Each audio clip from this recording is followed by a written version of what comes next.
Hey everybody, this is Myron. Before we get into the episode proper, I just wanted to come on real quick and let you guys know that when you listen to this episode, this is episode 115, but you're going to hear Bill and I talk about it as though it were episode 114. When I was writing out the show notes and stuff and preparing for the episode, I mistyped the episode number, forgetting that the last episode was actually the interview with Mike Johnson. So just wanted to give you a quick heads up before you start listening to the content so you don't get confused. All right, thanks and enjoy the episode. You have accessed the podcast of OA, located deep within Sector 14845 and powered by the Emerald Light of Will. The podcast of OA is your guide to the Green Lantern universe. Hosted by Lanterns Myron Rumsey and Bill Giancoli, the podcast of OA begins now. Welcome back to the podcast of OA. This is episode 114. I'm Bill Giancoli, and I'm joined, as always, the guardian of the blog of OA, and, my friend Myron Rumsey. How are you, Myron? I'm not doing too bad, Bill. How about yourself? Oh, I'm doing all right. We got quite a bit to catch up on. It's been quite a while, as you know, and we have everything. We're going to start off in this one. We're going to do Green Lanterns 18 through 23 are the books we're going to cover.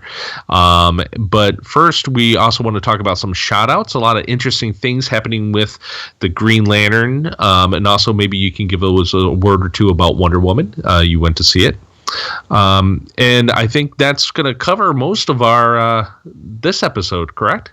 Yeah, we've got a lot to talk about. The last episode we had an interview with Mike Johnson from IDW, so it's been a little bit since we've talked about Green Lantern books, so we've got a little bit of catch up to do. And it's getting exciting because we're ramping up to the Justice League movie, so there's a lot of rumors out there. So we'll talk about all that stuff in just a moment. We'll be right back.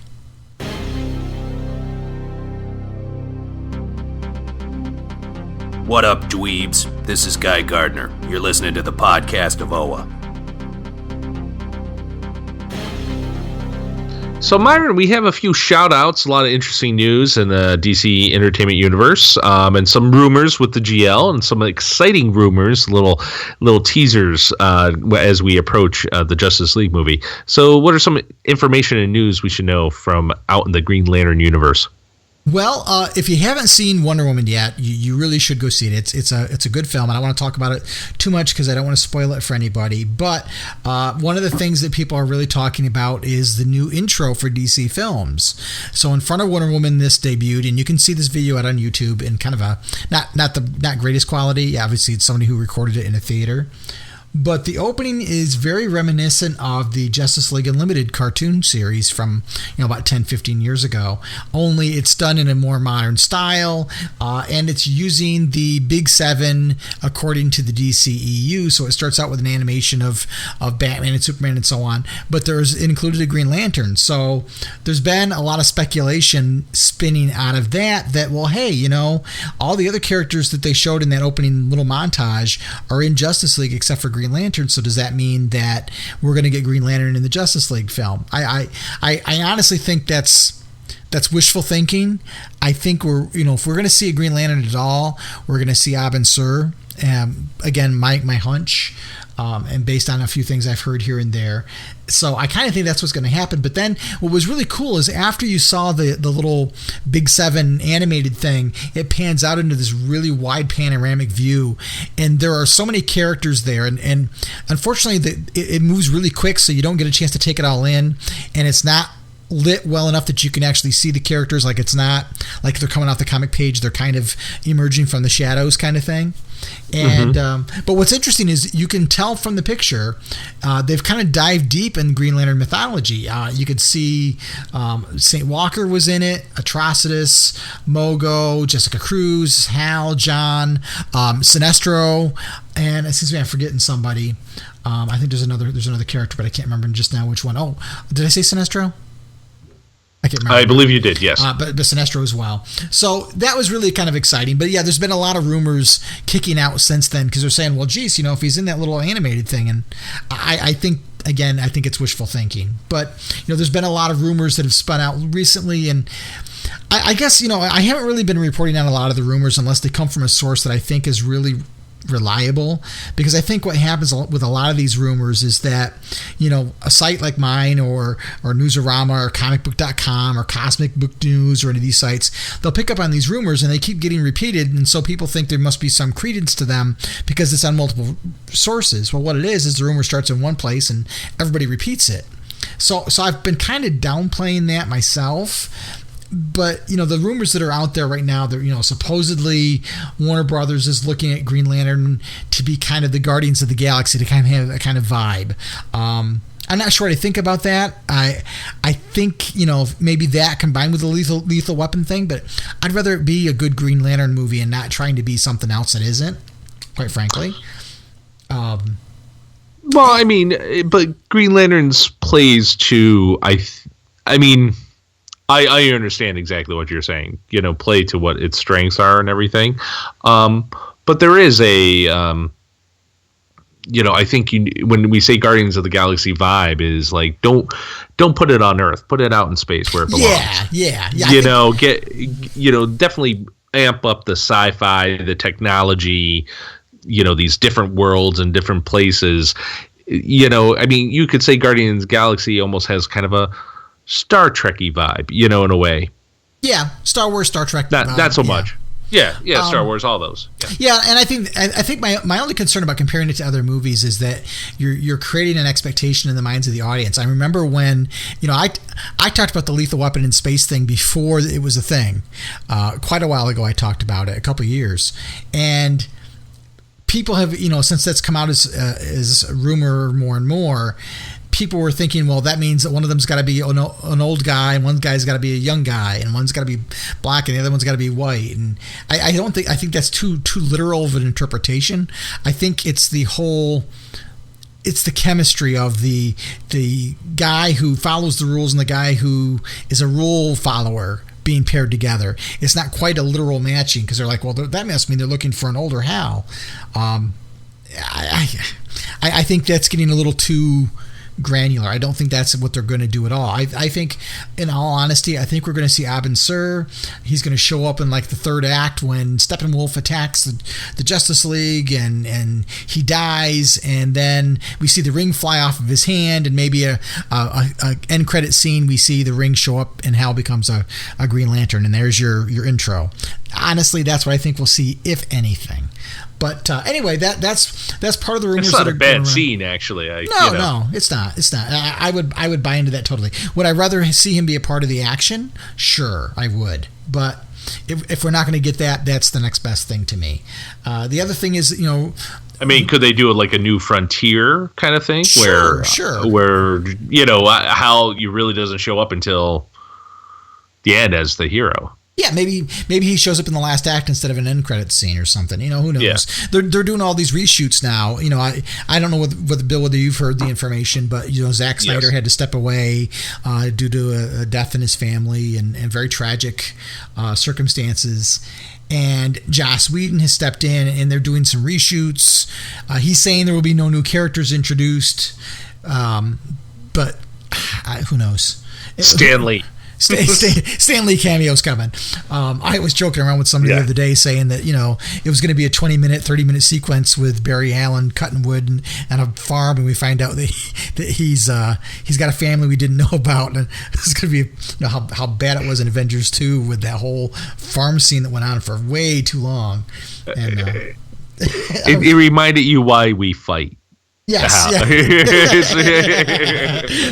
But the other rumor was floating around was that DC's going all in with the emotional spectrum, and this Green Lantern Corps movie is going to be it's going to have the Red Lanterns and the whole thing in it all at once. And I'm thinking, please no, not too much all at once. That's too much to take in. If audiences couldn't grasp Parallax, don't try to throw in the reds and the blues and the oranges, and just please don't. There's that. And then there was a rumor floating about that they they've kind of changed the timeline of some of the movies, and they were looking for films to bump up earlier in the timeline, and that Green Lantern Corps was one of the movies they were looking at, but apparently they couldn't because the script isn't ready yet, and they need more lead time for the CG and the special effects work and all the pre-production stuff that's got to happen. I take all of those things with a ginormous grain of salt, because they're coming from places like 4chan and Reddit, and I just don't see that stuff really having a lot of value to it. It's fun to speculate. You and I can speculate. We can all speculate.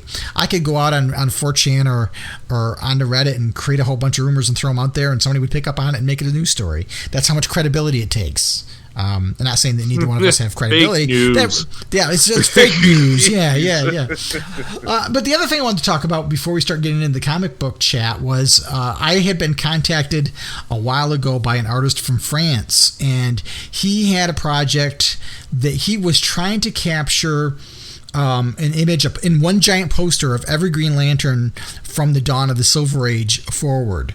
And he had been working on it for... Like Human Lantern or... all Kilowog, aliens, everything. Everybody. Yeah, everybody. Yeah. And he was looking for... He'd been working on this thing for quite a while, like over 2 years. I think he said by the time he got done, it was about a 3-year project.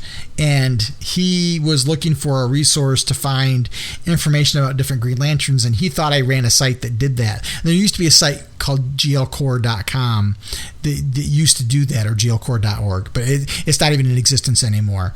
And so I kind of pointed him to the DC Wikia, and there's a Green Lantern Wikia, and I tried to help him that way. But anyway, he shared with me the final result, and it's up on DeviantArt. I do have a blog article about it, but I'll put a link to it in the show notes. It's really neat. He captured like the first appearances. So Hal, for example, when he first showed up, had still had the swimsuit trunks, and he didn't have sleeves. He didn't have the shoulder things on the outfit like you see now.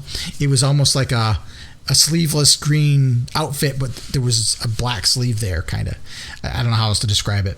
But it features that version of Hal's costume. It has Eurecia with not the iconic outfit you see her in now, with the little skirt and the white top. It was originally a regular Green Lantern Corps outfit. So it's got all the variations. It even has things like Aya in it, and some of those interpretations of the characters. So it's a fantastic image. It's a very big file to see it in its highest resolution over on DeviantArt, but I'll put a link to the blog post and the DeviantArt link in the show notes. It's really worth looking at. I've actually been toying with the idea of taking that image and trying to get a poster made out of it to hang in my office here, because it's got like every characters I can't remember. This person really did their homework, and kudos. 3 years of commitment. I mean, that's real willpower right there to do this image. Yeah, but, really. It's fantastic. And again, amateur artist, but fantastic work.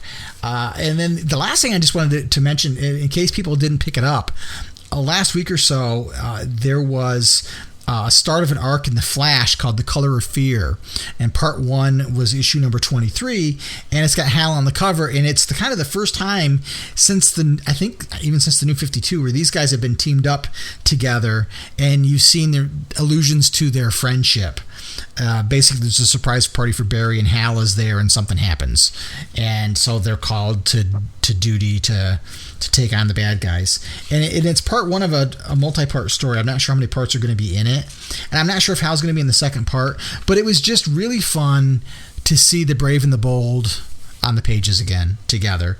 I think since the Johns era, there has not been a lot of relationships between Hal and Ollie, and Hal and Barry, and those are both things that longtime fans have really wanted to see, because for the longest time those were they were kind of the second trinity. They really had a neat friendship, and Ollie and Barry didn't necessarily get along. There was a really neat miniseries that Mark Waid did called The Brave and the Bold that kind of featured Hal was kind of the anchor, and Barry and Ollie were in it in various stages of their relationships, and it kind of covered the Hard Traveling Heroes era and all that kind of stuff.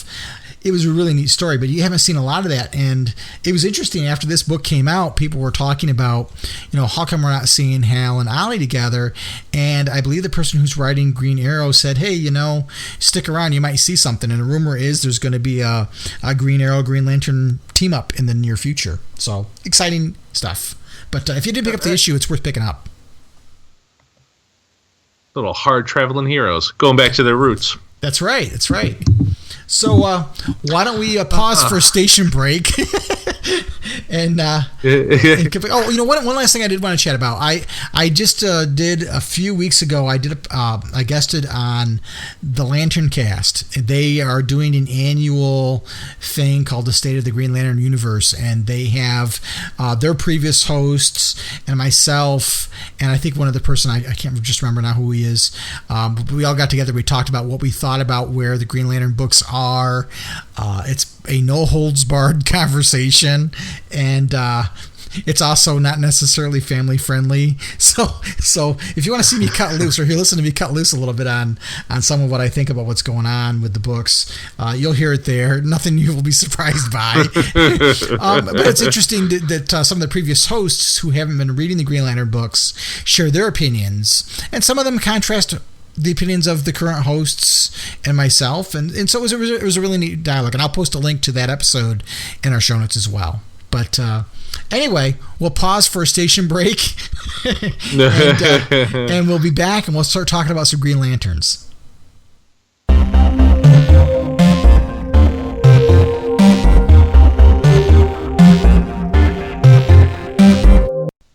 So, Bill, let's start talking Green Lanterns comics. I got to watch the double plural there. But we want to talk a little bit about the issue 18 with Volthoom, and then the Dr. Polaris arc. And kind of interesting that Sam Humphries chose Dr. Polaris to kind of give a retelling to. But what was really kind of strange was this one-shot Volthoom story, which gave us some interesting background on Volthoom, but it's kind of inserted right in the middle of things, and we don't pick up on Volthoom right away, so it seems a little out of place, almost like it was an issue they had to set aside for if they needed to pull something in. But interesting how they gave a little bit more background to Volthoom. I've got some real concerns about the continuity that I'll talk about, but I kind of want to get your impressions first before we get into that kind of stuff. What did you think about that particular issue where we get the background on Volthoom?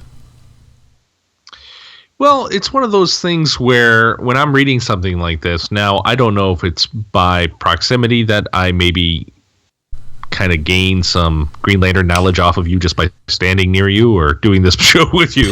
But I feel like when I'm reading things like this, where it kind of goes back in time with the Guardians and everything, I'm always reading it with, I better ask Myron about this because I don't know if this is right or this doesn't look right, or they change something. And I'm not always quite sure if I can put my finger on what exactly that is. Do we really need another Saab bad guy story? I thought this was a little bit more refreshing with some of the artwork and just the look and, kind of getting an idea of where Volthoom comes back. However, I read it saying, geez, I don't know if this is exactly holding up with the whole mythology that I've come to know from the Book of Myron. So, I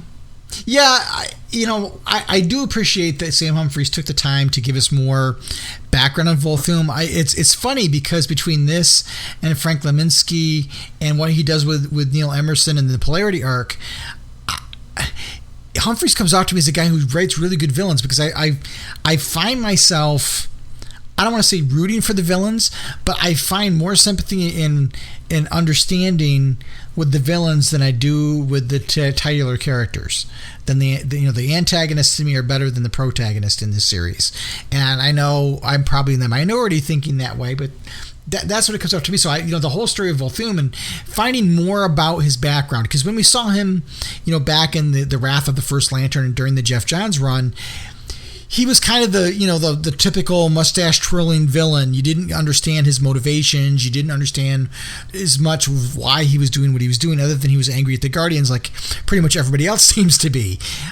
And so here we kind of get more background that, he's the last survivor of Earth 15, and he's trying to find a way to save his planet. The guy's a hero. He's trying to save his planet and his mother, and he uses his knowledge of the emotional spectrum to kind of seed that information throughout the universe. So it almost rewrites Green Lantern history in saying that, rather than the emotional entities just springing forth, that these were actually the mechanizations of Volthoom, which is, it's an interesting take. I'll give it that. Right. But the scene between Volthoom and his mother really give the character kind of an emotional anchor, and it makes his motivations a lot clearer. But what I think happens in the story, at least the way I interpreted it, is by the time I get to the end of the story, Volthoom's gone crazy. So I don't understand what the point was if we were going to get this really interesting story, and then, but then illustrate he's crazy at the end. But maybe that's just the way that I interpreted. Maybe he's not crazy. Maybe he's just, he's just very passionate. Yeah. Well, I mean, I think, I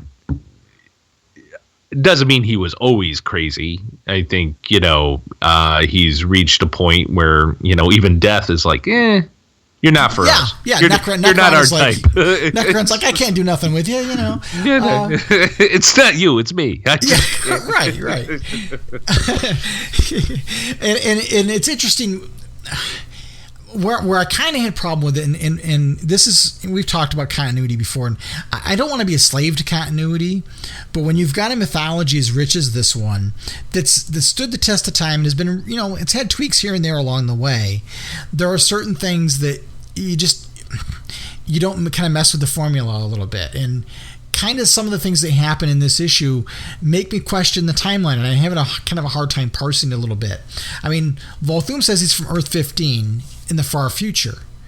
And the problem with that is that Earth 15 was destroyed by Superman Prime during Countdown.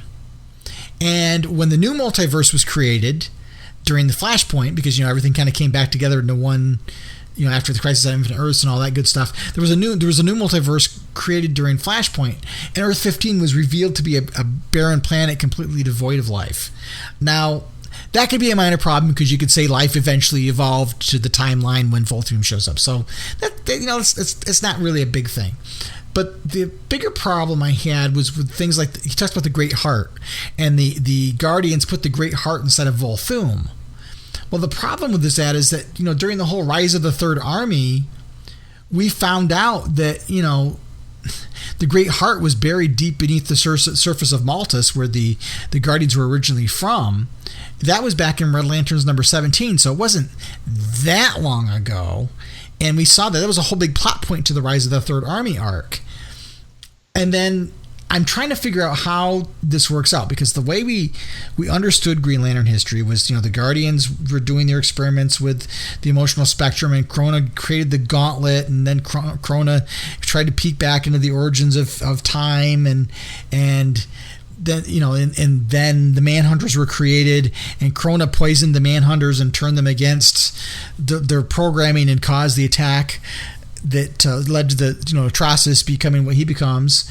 And then as a response to that, they create the Green Lanterns. And now what we find out here is that we're supposed to think of the there were 7 Green Lanterns that were created, and that Rami created the original rings, gave it to 7 Green Lanterns to defeat Volthoom.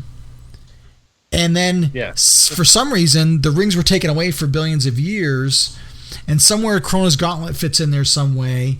And then the Manhunters, who knows where they fit in, and then the Green Lantern Corps proper fits in. So it's kind of, I don't know, it's a little, it's muddied what we thought was the origins for the sake of a story, which may or may not be and you even have light reservoirs too, right? May not be enough importance to have altered the continuity in kind of a major way.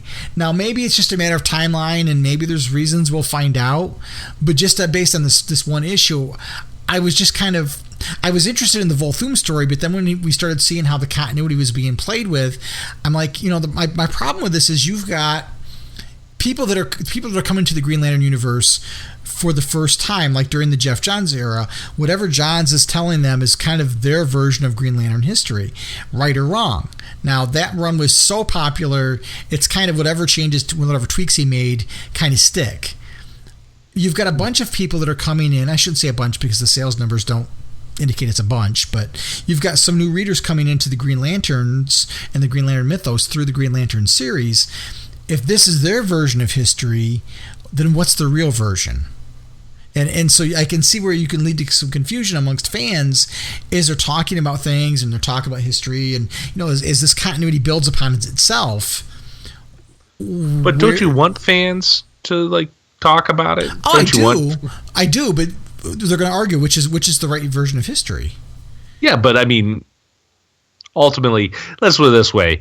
Do you think it would be as interesting if you were so this is the history I know, and it's like, yes, you're right. Yeah, that is the history, you know.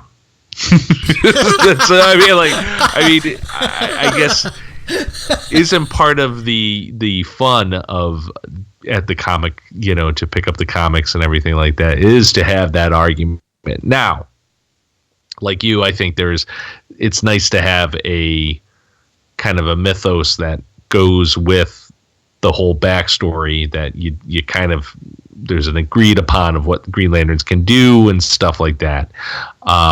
But at the same time, there is a catch-22. Like, if you want to bring on new readers, you almost have to, do you retell the same stories, or how do you fit that in?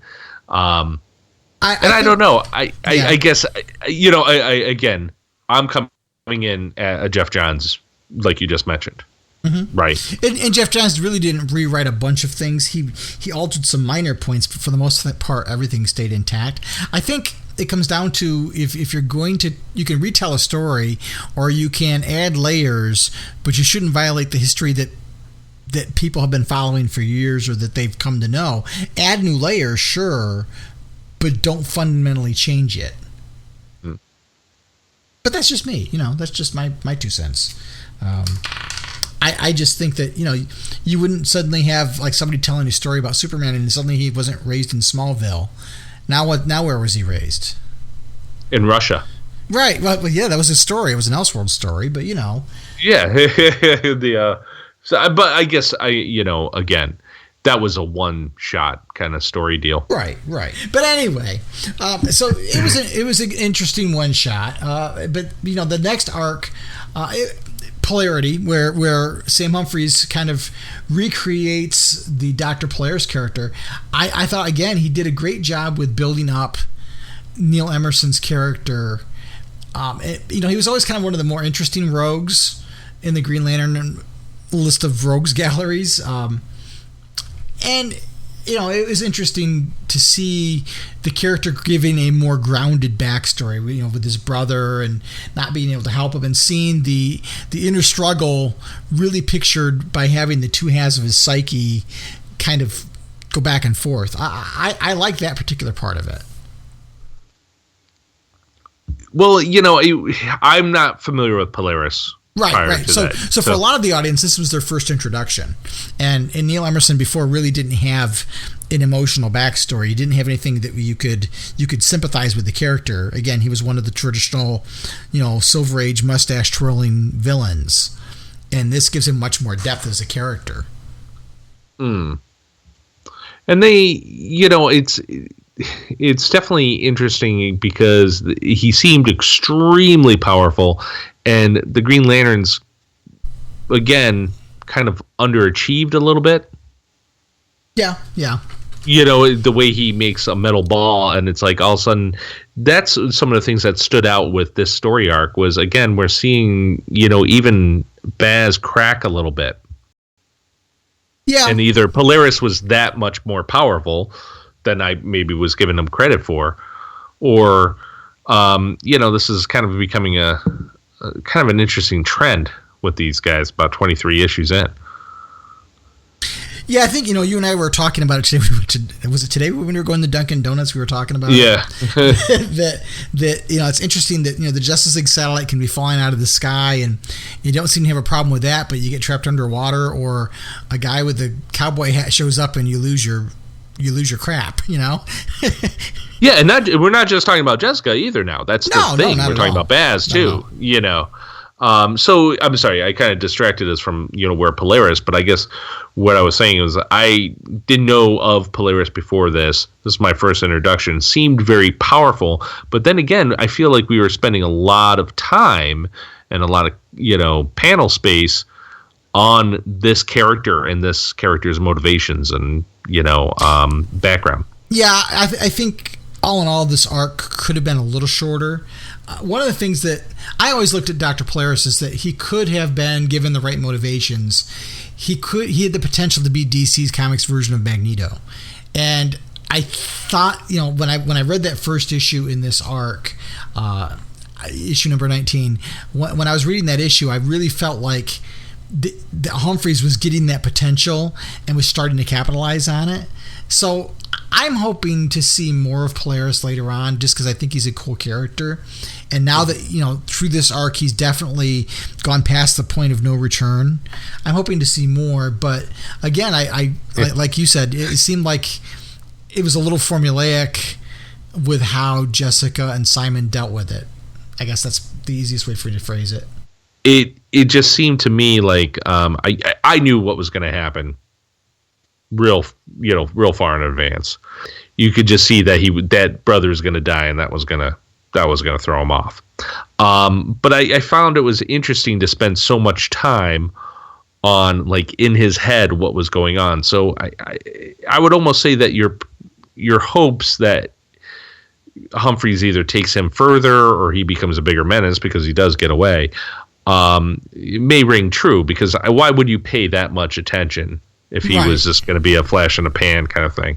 It will make him eventually a more interesting character.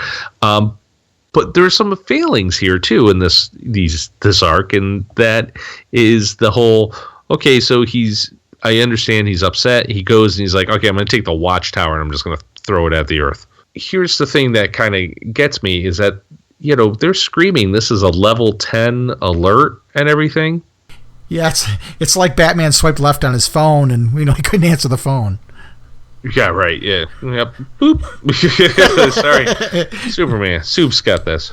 Or Green Lantern. Somebody does. Right. Somebody's going to get it. Somebody else will pick up. But, it's getting back to continuity. Part of the issue I had was, in issue 20, you see John Stewart talking to Izamat Cole and Vath Sarn, and they're briefing them about Rami and about, the two Green Lanterns are there and there's a Guardian there. And John Stewart is going to send them back to Earth to bring them back to Oa, bring them back to Mogo, excuse me. And then in this issue, instead of that, you just have an image of John Stewart saying, "Get your butts to Mogo." And I was like, well, wait a minute. He's going to send them. What happened to this whole sending them back and don't come back unless you got them?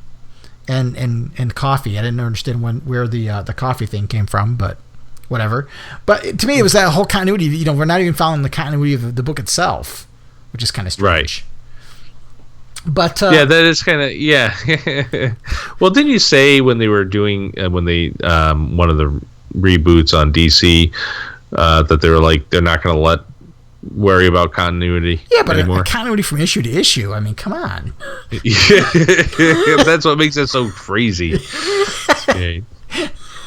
So why don't we pause for a minute, take a quick break, and we'll come back and we'll start talking about the new arc where Simon and Jessica go to Mogo. So we'll be back in a moment. This is Giancarlo Volpe, producer of Green Lantern, the animated series, and you're listening to the podcast of Oa. Welcome back to the podcast of Oa. So before we start talking about the next Green Lanterns arc, we've got a little bit of listener feedback. So Bill, you want to read the email we got?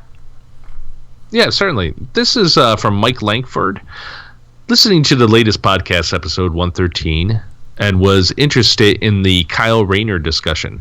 It was because of Kyle that I got into the Green Lanterns as much as I have. I remember when the book came out in the 90s, and I fell in love with his costume and its unique look.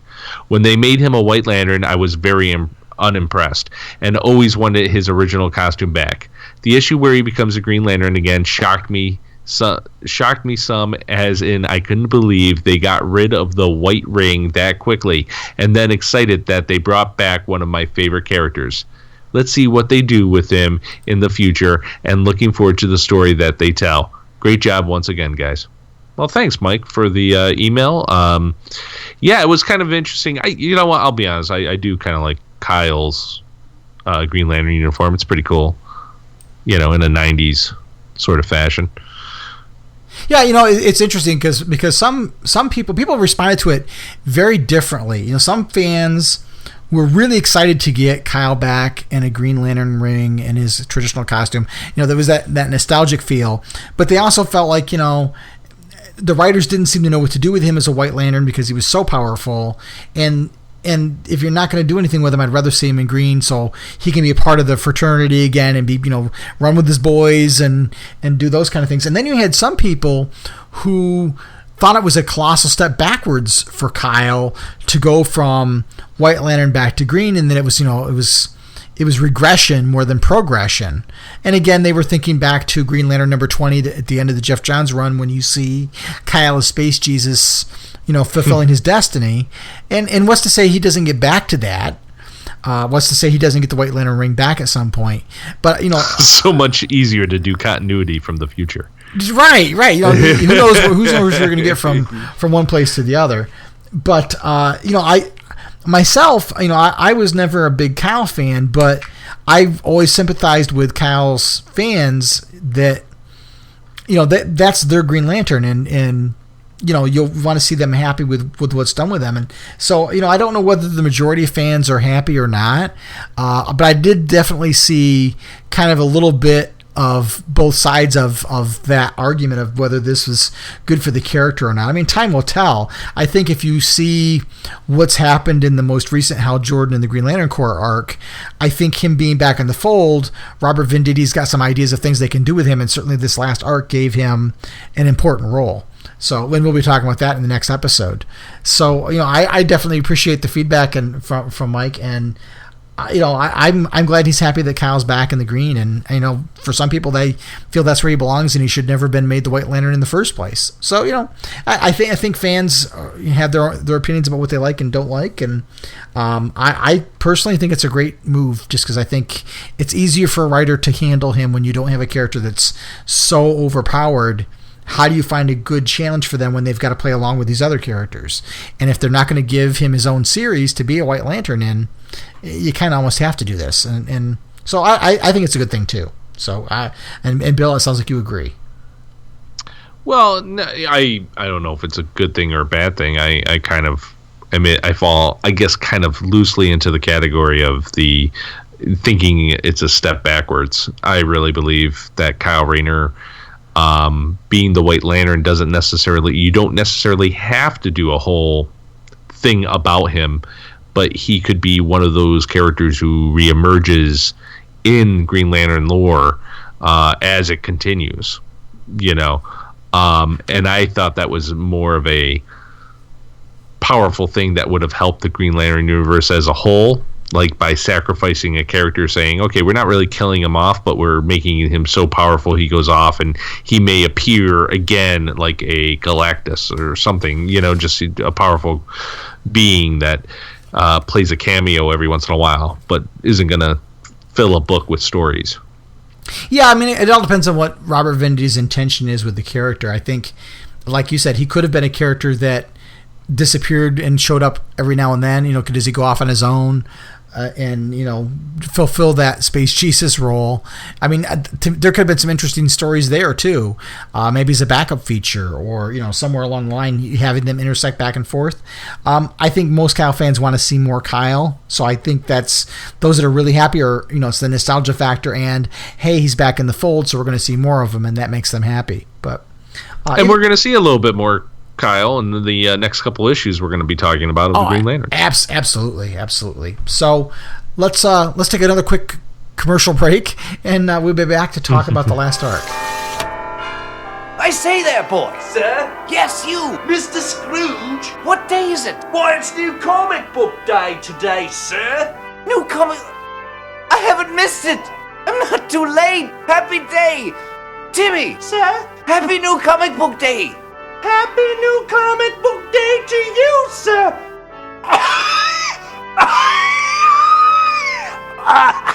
Happy New Comic Book Day to us all! Happy New Comic Book Day to us all! Happy New Comic Book Day, everyone!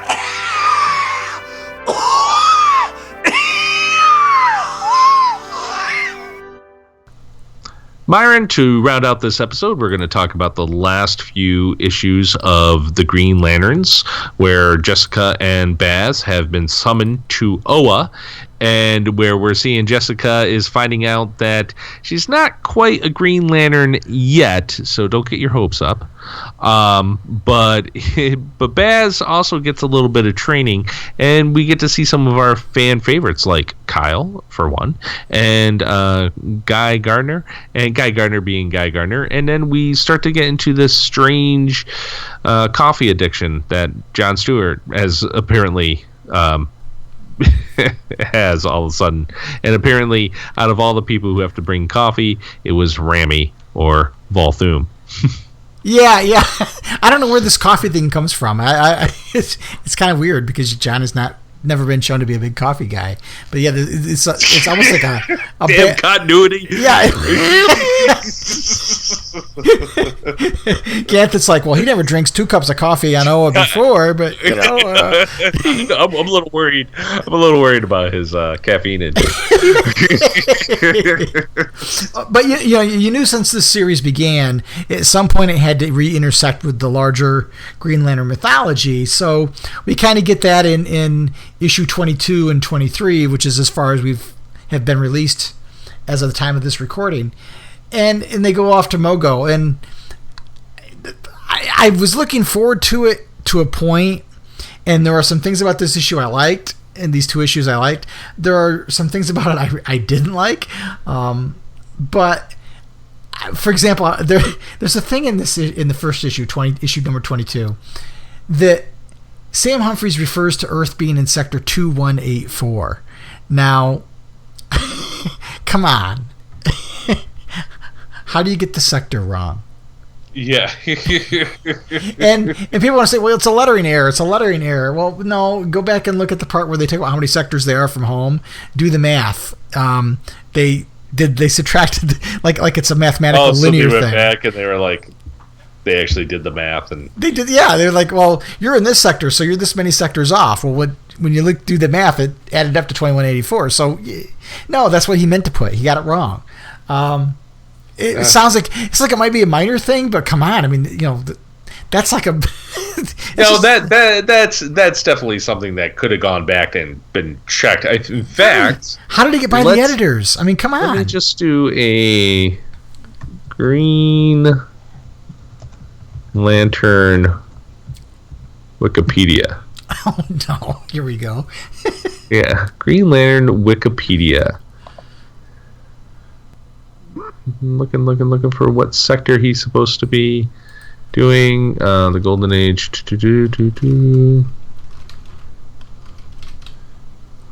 So while I'll scan the Wikipedia here, let's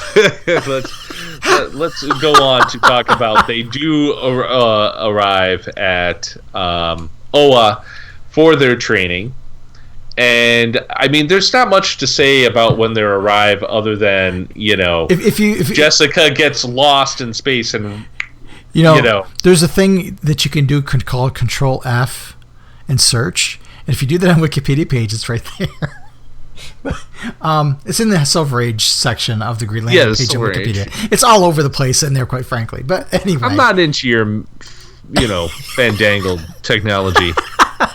Looking at it like a. I guess my point is how does this get by? Okay, so the writer screwed up. Let's say he had dyslexia that day or whatever. Who knows? Maybe he's got dyslexia. I don't know. So he gets the sector number wrong. but his math is spot on. But the letterer doesn't know what sector it is. And again, he's a letterer. He's doing what's in the script. Okay, whatever. But then the editor doesn't get it. I mean, how does it get by the editor? What does the editor do? I mean, come on. It's the sector. I mean, right now an editor is writing. You know what the editor is doing? The editor is writing an angry letter to the blog of Oa. By the way, I'm the editor of this book. I mean, well, the editor of the book should. When Volthoom absorbed the first lantern, it changed all the sectors by. It's hard to excuse that kind of stuff. It just. And then the editor doesn't get it. It just kills me. But anyway. Anyways, Kyle's finding Kyle appears out of nowhere to rescue Jessica when she freaks out on her way to Mogo, and again the pacing was a little awkward because it's like he just appeared out of nowhere, and then you go to Mogo and Simon Baz is drinking a beer with Kilowog like it's no big deal. I don't know, it was weird, but anyway, the whole. My problem with the issue is there were so many gosh wow moments. I understand, it was filled with wonder. For some readers, this is the first time they've seen the Green Lantern Corps. I don't know. It was just a little. It was a little too gee-whizzy for me. I see that point. I think you're correct in that point, but I think there's some truth to that. I just don't. I thought it was the last two issues weren't bad, in that. This is something I wouldn't mind happening all along, or like a while ago. Because, and granted, they were in disarray. Right, right. But it's weird. Actually, how disarray were they if Hal was able to communicate with them and like, hey, we'll let you know. Right. I don't know.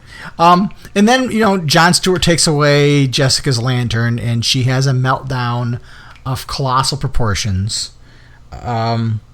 And he should have just thrown a watchtower at him. And I understand to a point her thing of, well, I've been doing this job for 22 issues and I'm doing just fine. But at the same time, she has to understand she's part of a larger whole. And to me, it just seemed like such an immature, childish reaction that was just, I don't know. How young do you think she is? Well, she's got to be an adult, so she's at least got to be 18. But I would assume she's older than that. Yeah, like, are we talking, like, in her 20s? Right. That's what I assume. She's, like, real naive. My son is 25, and if he acted that way, we'd be having some conversation. Yeah, well, first of all, you would say, son, it's just a comic. Get off the roof. You can't fly. Yeah, but, no, she did have a real... Yeah, it is kind of weird. Tantrum. Almost like a spoiled brat. Yes.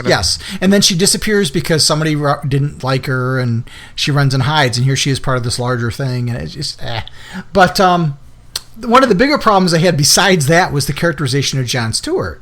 I mean, you and I are both in leadership positions at work where we are. Right. You would never, ever, ever make a disparaging remark about a coworker in front of people you supervise in a leadership position. I wouldn't intentionally. No, but here you've got John making disparaging remarks about Hal in front of two junior corpsmen. And that's bad leadership 101. That's, I mean, come on. You don't do that. Yeah, you don't. And I mean, I could definitely, he didn't seem as business as he has been, very direct in what his orders are and everything. But again, I don't think it bothered me as much. I don't think it was, these were strong issues by any chance, but I got the whole 80s vibe of the training. We need a montage. Yeah. And that was a great little Kyle and Simon Baz montage. Yeah, despite that, like, kind of lame, like he has a jetpack and then Kyle wasn't ready for it kind of thing. Yeah. I'm like, you just put him in a maze and then you were just thrown off by that jetpack. There's just weak things within the issues that will bother me. But let's put it this way: I would have loved if this was the start of this Jessica Cruz. I think I might have almost had a little bit better feeling towards them, and then let's say they do go back and retrace her past with like anxiety and everything, because the anxiety. I understand the anxiety of like going to meet new people. It's very uncomfortable for me too. Like if I was going to walk into a room of complete strangers and everything. But by the time that you've been transported from Earth all the way to space and have already fought like Atrocitus and everything, is it going to be that, as you were even putting it, the sense of wonder or the wondrous, or that your feelings are going to be that hurt because you're really nervous about who's going to be in the other room? Right. It's like I just flew across galaxies, but man, I just hope that alien likes me.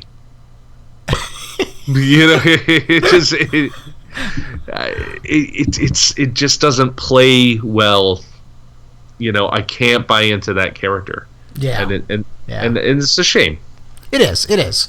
Now, the other part of this story was Rami/Volthoom showing up on Mogo and meeting up with Ganthet and Sade, and I thought it was kind of a funny scene. Yeah, actually. It was. It was. And Ganthet gives Rami/Volthoom Rami's notes about the creation of the Power Ring, and it reminded me of that sequence we saw in Hal Jordan and the Green Lantern Corps number 13, where we've got that was the issue where you had the elderly Zudarian woman telling her grandchildren about her days as a Green Lantern and the history of the Green Lanterns and all that stuff, and there was that foreshadowing of different threats, and like you saw the prison beasts were in that big picture, and one of the pages, the next page over, showed a whole bunch of Volthoom rings going out into the universe. And so the first thing I thought of when I was reading this issue was Volthoom taking Rami's notes and making an army's worth of Volthoom rings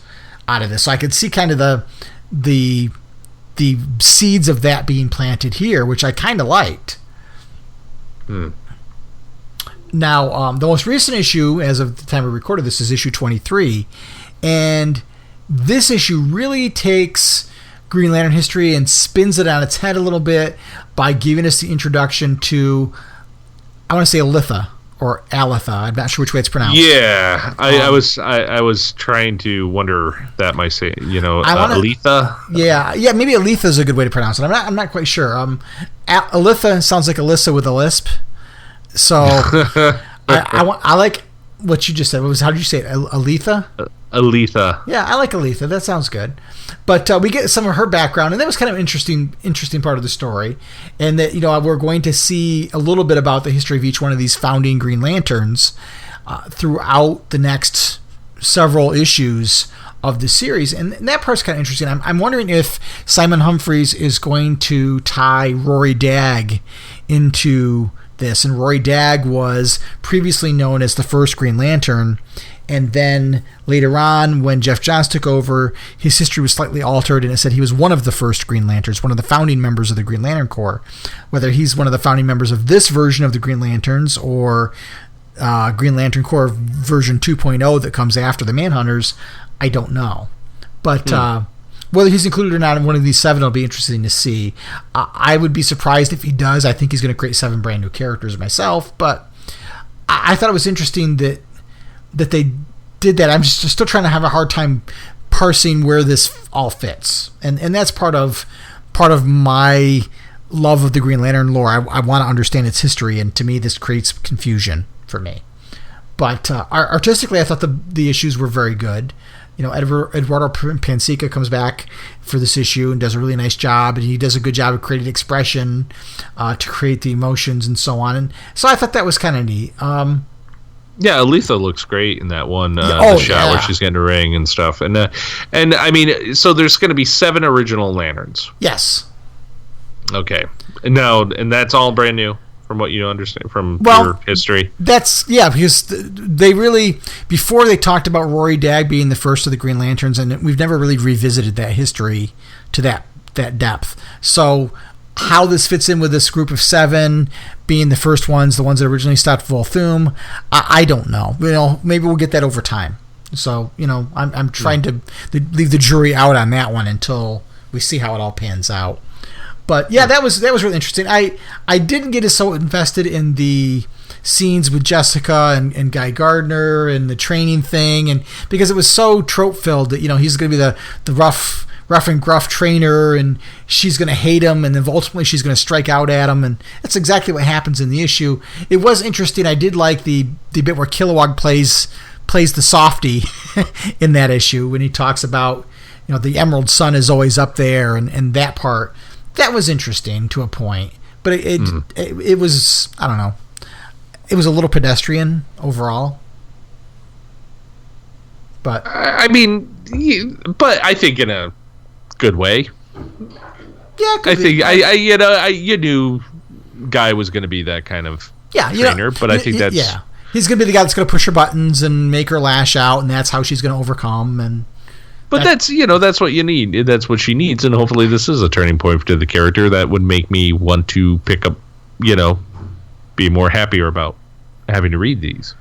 You have to do it. It's your homework. You got to read it. Well, I mean, I again, for the reasons I've explained before, is I'm not buying into the characters, and it's getting to the point where, it is a little bit tougher. I do it because we would like to talk about it and everything, but I would much rather read Hal Jordan and the Core, and stick there,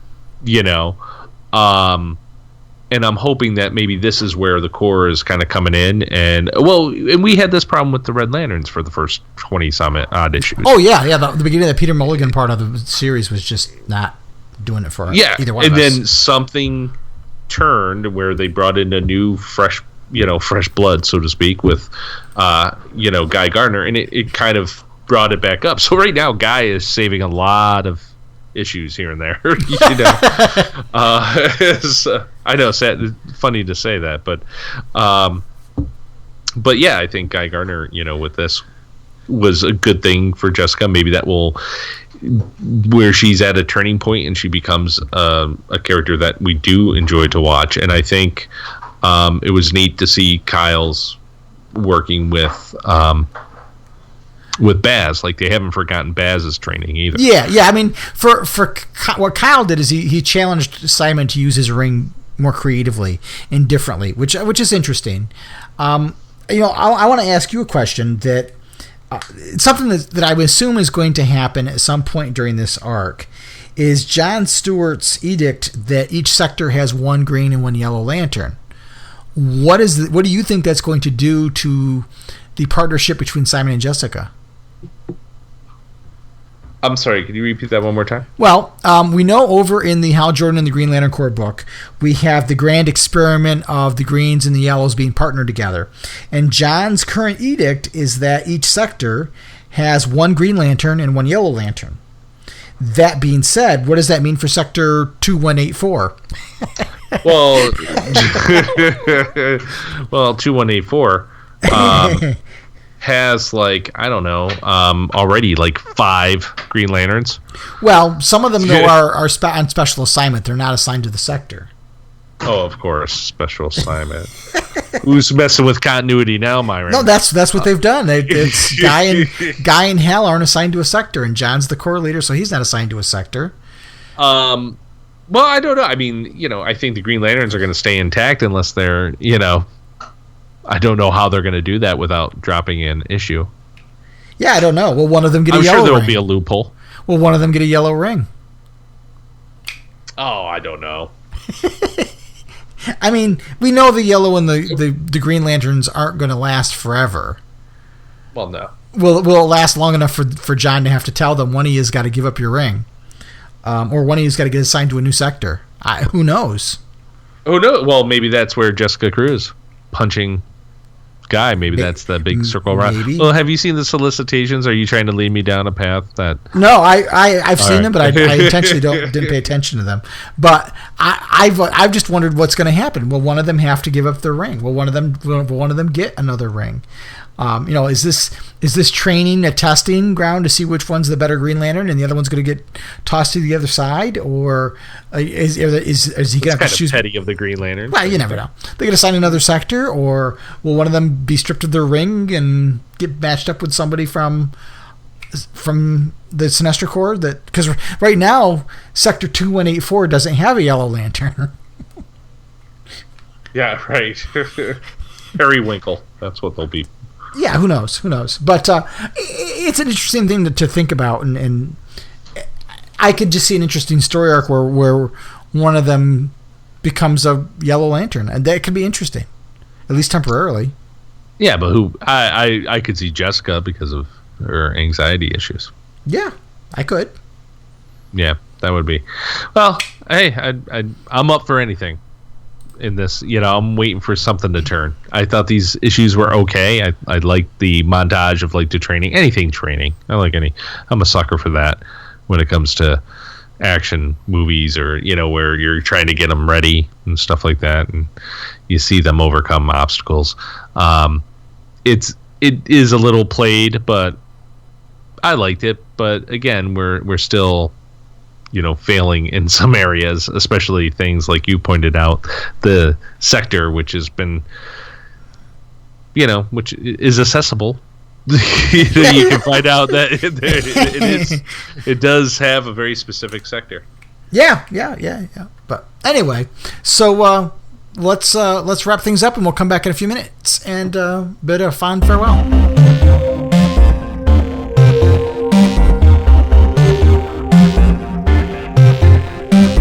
Well, Myron, that wraps up episode 114, where we got to talk about the Green Lanterns, and hopefully they're overcoming some of their own personal, I guess, hang-ups so that they can become better Green Lanterns and go through training again. And will Jessica get a Yellow Lantern for punching Guy out? Who knows? And so are the days of our Green Lantern lives. But, we should be back soon. We'll be chatting about Hal Jordan and the Green Lantern Corps. So until next time, Bill and everyone else out there listening, take care of yourselves, keep your power rings charged, and make every day your brightest day. Take care, folks. The Podcast of OA is the official podcast of the blog of OA and a proud member of the Comics Podcast Network. Share your comments and questions by calling the show's voicemail line at 406-POD-OA. That's 406-763-6362. And Skype users can leave a voicemail on the show's account, Blog of OA. Emails can be sent to greenlantern@stny.rr.com. And you can also find the blog of OA and the podcast of OA on Facebook and Google+. Green Lantern and other related characters are the copyrighted property of DC Comics Incorporated and are used without permission. The blog of OA and the podcast of OA are fan productions and do not claim any ownership over the Green Lantern or any other copyrighted properties.